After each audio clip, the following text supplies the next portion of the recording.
पहले बात बिजली कर्मचारियों की हड़ताल और हड़ताल खत्म होने के ऐलान की कर लेते हैं। यूपी में 3 दिन से चल रही बिजली कर्मियों की हड़ताल खत्म हो चुकी है। बिजली विभाग के कर्मचारियों के संघर्ष समिति ने आंदोलन वापस ले लिया और इसके साथ ही एक दिन पहले किए गए कार्य बहिष्कार के आंदोलन को भी अब वापस हो गया है। दरअसल संघर्ष समिति ने आज रात 10 बजे तक हड़ताल को जारी रखने का फैसला किया था, लेकिन सरकार के आश्वासन के बाद कर्मचारियों ने हड़ताल खत्म रखने का ऐलान कर दिया। और इसी के साथ हड़ताल के दौरान कर्मचारियों के खिलाफ की गई कार्रवाई को वापस लेने का फैसला भी लिया गया है। इसका ऐलान ऊर्जा मंत्री ने किया।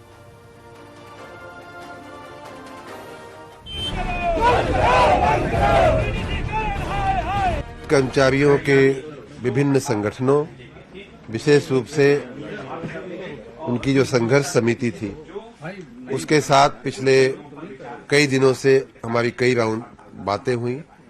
उनका जो आंदोलन चल रहा था 5-6 दिन से, उस दरमियान भी हमारी कई राउंड बातें हुई। कल रात में भी लगभग 12 बजे रात तक बात हुई।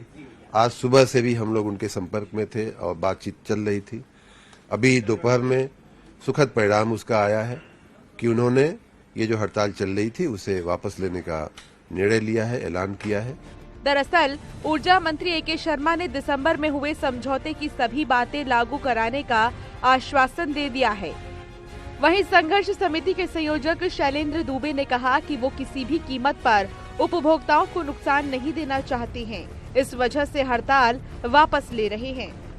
माननीय ऊर्जा मंत्री जी ने सार्वजनिक तौर पर पावर कॉर्पोरेशन के चेयरमैन को सार्वजनिक तौर पर निर्देश दिए हैं कि जो समझौता हुआ है, जो अन्य मांगे हैं, उन पर सार्थक कार्रवाई करें, और जो कार्रवाइयां हुई थी सस्पेंशन की, निष्कासन की और एफआईआर की, यह उल्लेख करके उन्होंने कहा है कि उन सबको वापस लेने का निर्णय लिया गया है और उसके लिए भी पावर कॉर्पोरेशन के चेयरमैन को निर्देश दे दिए गए। इन स्थितियों को देखते हुए विद्युत कर्मचारी संयुक्त संघर्ष समिति ने माननीय मुख्यमंत्री जी, माननीय ऊर्जा मंत्री जी के प्रति सम्मान व्यक्त करते हुए और विशेषतः माननीय उच्च न्यायालय के प्रति सम्मान व्यक्त करते हुए, यह केवल हमारी 3 दिन की हड़ताल थी, उसको एक दिन पहले हमने वापस ले लिया। यूपी में पिछले 3 दिनों से अलग अलग जिलों में बिजली की किल्लत हो रही थी, जिसे लेकर जनता भी परेशान थी। सरकार की ओर से लगातार वार्ता की बात कही जा रही थी, लेकिन बिजली कर्मचारी मानने को तैयार नहीं थे। वहीं जनता को हो रही परेशानी पर सरकार ने सख्त रुख अपनाया है और 3000 से ज्यादा कर्मियों को बर्खास्त किया, जिसमें 16 इंजीनियर और एसडीओ सस्पेंड हुए। 29 कर्मचारी नेताओं पर एस्मा की कार्रवाई हुई, जिसे सरकार ने वापस लेने का फैसला किया है। ये हड़ताल बिना शर्त वापस हुई है। ऐसे कोई मुद्दे नहीं थे, लेकिन जो पिछले समझौते के जो मुद्दे हैं या बीच में और भी जो कुछ बातें उन्होंने हमारे समक्ष रखी हैं, उन सभी बातों पे वार्ता के जरिए, आपसी वार्ता के जरिए उसका सार्थक परिणाम निकले, उसके लिए हम सार्थक प्रयास करेंगे, ऐसी बात हुई है। कार्रवाई वापस लेने को लेकर कार्रवाई वापस लेने के लिए उनका विशेष आग्रह था। उस दिशा में हमने यूपीपीसीएल के चेयरमैन को निर्देश दिया है। यूपी में बिजली कर्मियों की हड़ताल से काफी नुकसान हुआ, जिसमें कानपुर, वाराणसी समेत कई जिलों के उद्योग काफी प्रभावित हुए हैं। फिलहाल हड़ताल खत्म हो गई है, सभी जिलों के कर्मचारी काम पर लौटने लगे हैं। Bureau report, news 18।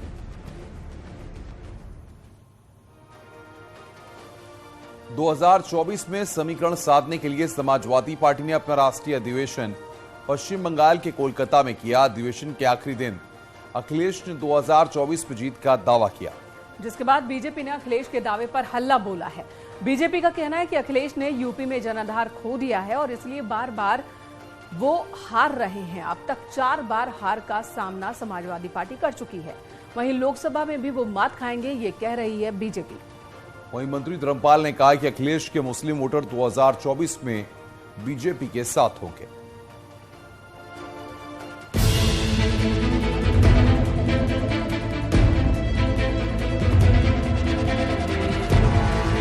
यूपी की समाजवादी पार्टी का कोलकाता में राष्ट्रीय अधिवेशन का समापन हुआ। इस अधिवेशन के जरिए समाजवादी पार्टी 2024 को साधने में जुटी है। यूपी में लगातार हार का मुंह देखने वाली समाजवादी पार्टी ने 2024 के लिए कोलकाता का रुख किया और वहीं गैर कांग्रेसी मोर्चे को धार देने की कोशिश की। वहीं समाजवादी पार्टी के राष्ट्रीय अधिवेशन पर बीजेपी ने तीखा प्रहार किया है। डिप्टी सीएम ब्रजेश पाठक ने कहा कि समाजवादी पार्टी की यूपी में कोई जमीन नहीं बची है, इसीलिए भागकर बंगाल की खाड़ी में अधिवेशन करने गए हैं। ब्रजेश पाठक ने समाजवादी पार्टी के रामचरितमानस के विरोध पर भी एसपी पर भी निशाना साधा। समाजवादी पार्टी किन परिस्थितियों में बंगाल की खाड़ी की ओर गई, आप अच्छी तरह जानते हैं। उत्तर प्रदेश में उनके पास कोई जनाधार नहीं है। जब यहाँ कार्यकर्ता ही नहीं जुटते तो उनकी बड़ी फजीहत होती, इसलिए भाग करके वो कलकत्ता चले गए और वहां जाकर के जिस ढंग से एक भोला प्रदर्शन हुआ है और प्रदेश की जनता इनको पूरी तरह से समझ चुकी है।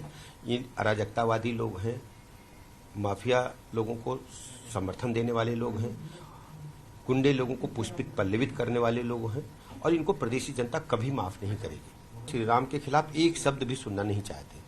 वो हमारी संस्कृति है, हमारी सांस्कृतिक विरासत है, उस पर हमला तो मुगल नहीं कर पाए। मुसलमानों को अपने पाले में लाने में जुटी है। बरेली में कैबिनेट मंत्री धर्मपाल सिंह ने मुस्लिम समुदाय के लोगों के साथ मीटिंग की। धर्मपाल सिंह ने कहा कि हज यात्रा के आवेदन के लिए 1 हफ्ते का समय और बढ़ाया गया है। इसके साथ ही अब मदरसों में एनसीईआरटी की किताबों से पढ़ाई कराने की बात कही।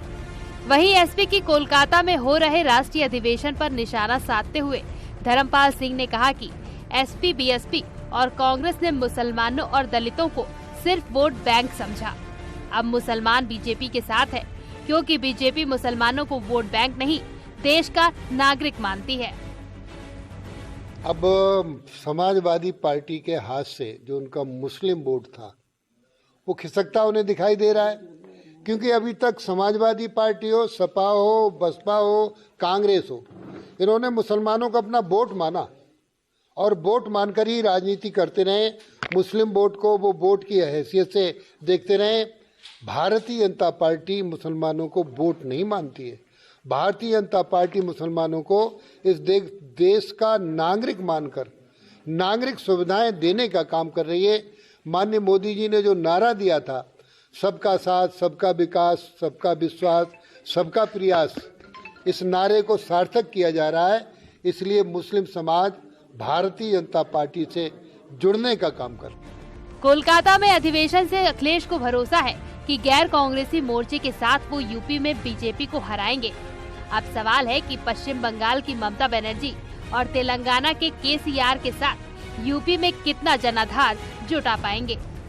24 में बीजेपी सभी सीटें उत्तर प्रदेश में हारे, यही संदेश है।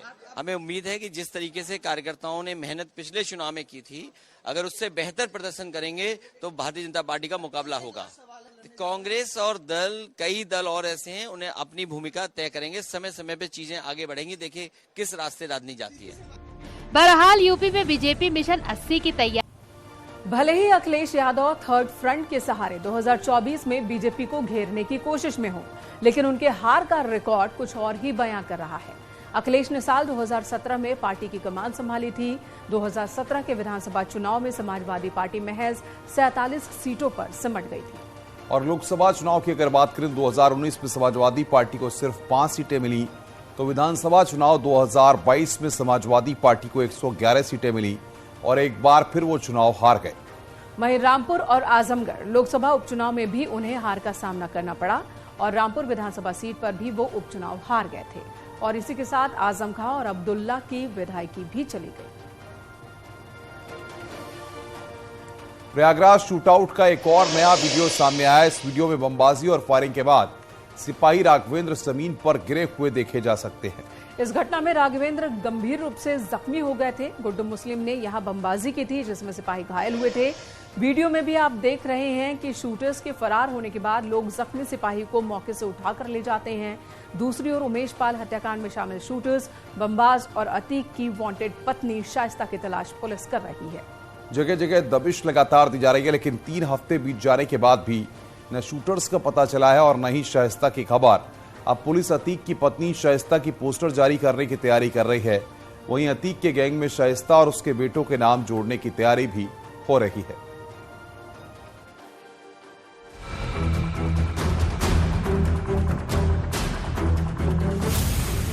पोस्टर से मिलेगा शाइस्ता का सुराग। वांटेड शाइस्ता का कौन पनाहगार? IS 227 गैंग का लेडी डॉन शाइस्ता, अतीक का पूरा परिवार गैंगस्टर, असद, अरमान, गुड्डू मुस्लिम, साबित, गुलाम, शाइस्ता, ये प्रयागराज शूटआउट के मोस्ट वांटेड है, जिसकी तलाश में पुलिस करीब 25 दिनों से जुटी है, लेकिन हाथ अभी तक खाली। अब पुलिस अतीक की पत्नी की पोस्टर जारी करने की तैयारी में है, जिससे आरोपियों तक पहुंचने में मदद मिल सके। लेकिन चुनौती ये है कि शाइस्ता के जितने भी फोटो पुलिस के हाथ लगे हैं, सब नकाब में है, लेकिन पुलिस बिना नकाब वाली तस्वीर की तलाश में है, जिससे शाइस्ता को पहचानने में कोई परेशानी न हो। उमेश पाल शूटआउट केस में बाहुबली पूर्व सांसद अतीक अहमद की पत्नी शाइस्ता परवीन भी आरोपी हैं और प्रयागराज पुलिस ने उन पर 25,000 का इनाम भी घोषित किया हुआ है, लेकिन शाइस्ता परवीन लगातार फरार चल रही है। ऐसे में सबसे बड़ी खबर यह है कि शाइस्ता परवीन का पुलिस पोस्टर जारी करने जा रही है, क्योंकि अभी तक शाइस्ता परवीन की जो भी तस्वीरें हैं उनमें उनका चेहरा ढका हुआ है, नकाब है, जिसकी वजह से उन्हें कोई पहचानता नहीं है। लेकिन अब उनके चेहरे खुले होने के बाद जो पोस्टर जारी किया जाएगा, उससे कोई भी शख्स पहचान कर उनके बारे में पुलिस को जानकारी दे सकता है। इससे पहले माफिया अतीक अहमद के परिवार के कई सदस्यों के स्केच पुलिस जारी कर चुकी है। 2008 में अतीक का 4 स्केच जारी हुआ था। अतीक के भाई अशरफ का भी स्केच बना था। अतीक के बड़े बेटे मोहम्मद उमर का पोस्टर भी जारी हुआ था। अब अतीक की पत्नी शाइस्ता का पोस्टर जारी होने की तैयारी कर रही है पुलिस। तो अब तक परिवार के 3 सदस्यों के खिलाफ पोस्टर जारी हो चुके हैं और अब नंबर शाइस्ता परवीन का है, जिसके खिलाफ भी जल्द ही पोस्टर जारी किए जाएंगे और इस बात की पुलिस तैयारी कर रही है कि पोस्टर जारी किए जाएं ताकि जल्द से जल्द शाइस्ता परवीन की गिरफ्तारी हो सके।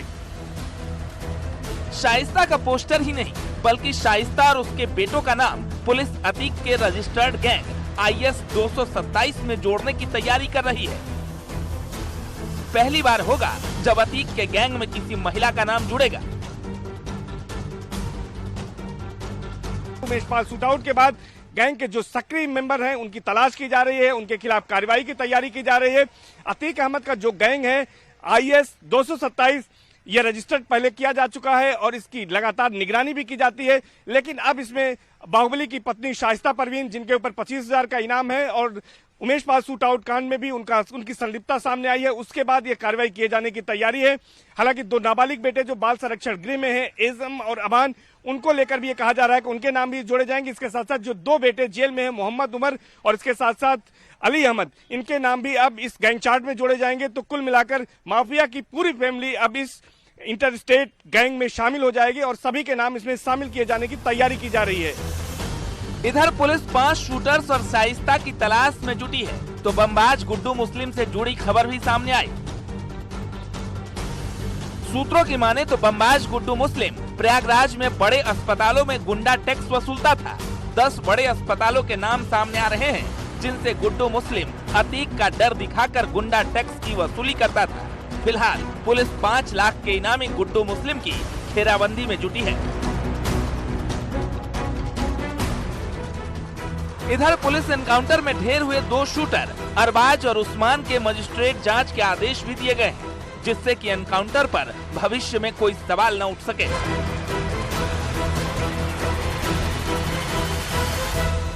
जांच एडीएम प्रशासन हरदेव पांडे को सौंपी गई है। इसके लिए अब एडीएम प्रशासन की ओर से एक विज्ञप्ति जारी की गई है और ये कहा गया है कि जो व्यक्ति इस इनकाउंटर के बारे में कोई जानकारी, साक्ष्य या लिखित बयान देना चाहता है, उनके कार्यालय में आकर 31 मार्च शाम 5 बजे तक अपनी जानकारी उपलब्ध करा सकता है।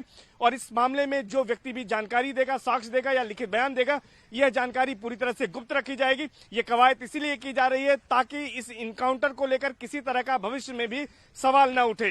कैमरा पर्सन अनिल कुमार के साथ सर्वेश दुबे, न्यूज 18 प्रयागराज।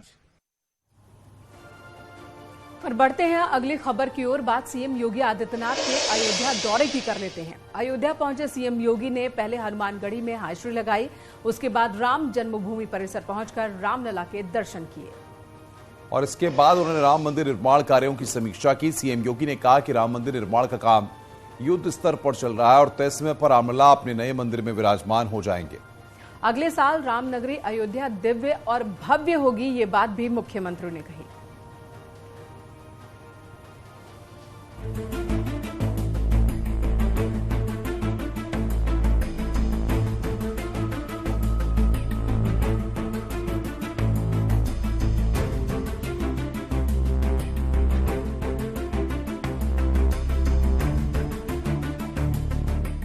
अलौकिक बन रही अयोध्या।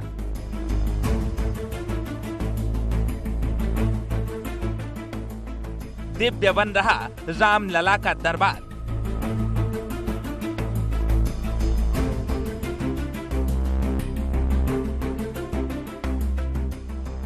युद्ध स्तर पर चल रहा रामकाज।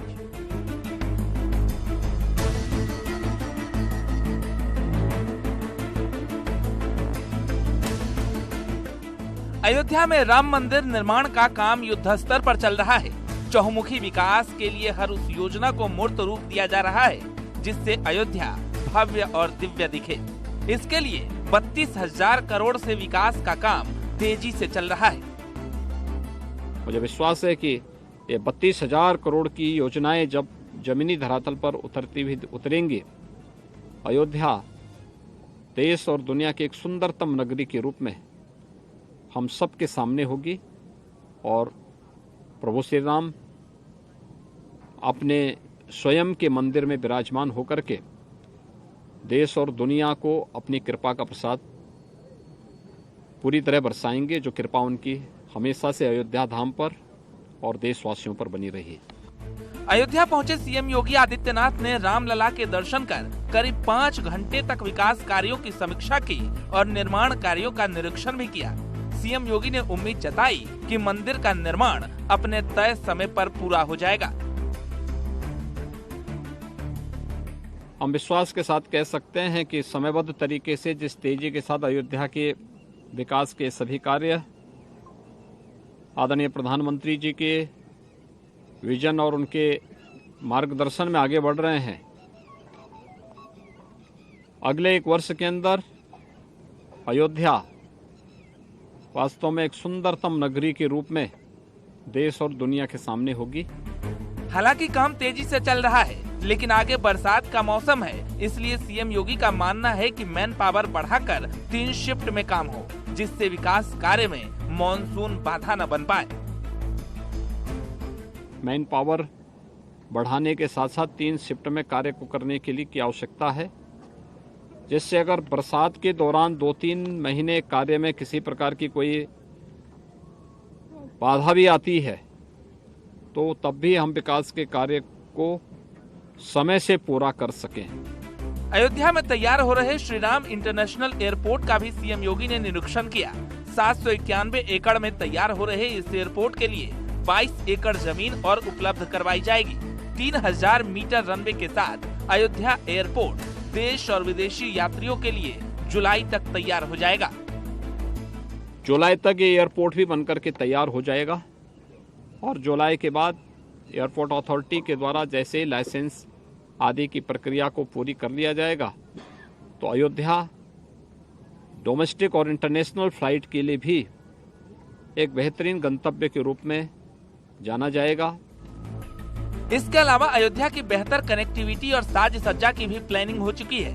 अयोध्या से लखनऊ को राम पथ से जोड़ा जा रहा है। भक्ति पथ और राम जन्मभूमि पथ के निर्माण के साथ साथ अयोध्या के बाहरी क्षेत्र को भी 4 और 6 लेन से जोड़ने की तैयारी हो रही है। इतना ही नहीं, सरयू नदी के पानी को ट्रीट कर अयोध्या में हर घर नल जल पहुंचाने की योजना तैयार है। जर्जर भवनों के जीर्णोद्धार के साथ साथ मठ मंदिरों को सुंदर बनाने की तैयारी भी हो रही है। अयोध्या में एक ही तरह की फसाड लाइटिंग से सजाने की भी योजना जल्द मूर्त रूप लेगी।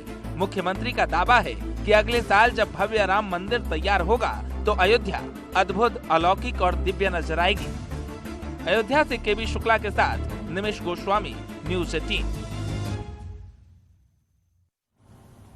कानपुर में बीजेपी पिछड़ा वर्ग मोर्चा की कार्यसमिति की बैठक हुई, जिसमें मोर्चे के राष्ट्रीय अध्यक्ष डॉक्टर के लक्ष्मण और उत्तर प्रदेश के डिप्टी सीएम केशव प्रसाद मौर्य शामिल हुए। इस दौरान यूपी और केंद्रीय सरकार की उपलब्धियां गिनाई गई। बैठक में 2024 की तैयारियों पर भी चर्चा हुई और यूपी की सभी 80 लोकसभा सीटों को जीतने का लक्ष्य एक बार फिर दोहराया गया।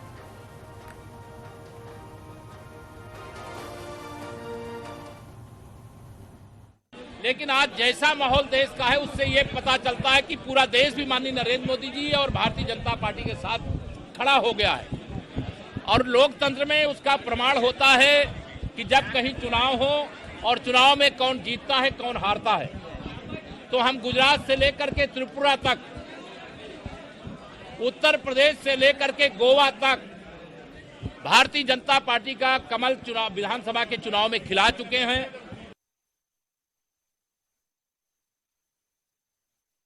गांव गांव चलो घर घर चलो अभियान चलाने का तय किया गया है। 6 अप्रैल से लेकर 14 अप्रैल तक 1 लाख गांव 1 करोड़ मकान को चल के मोदी जी सरकार किस तरह ओबीसी समाज का मान सम्मान गौरव बढ़ा, ये मुद्दे को लेकर हम घर घर पहुंचेंगे।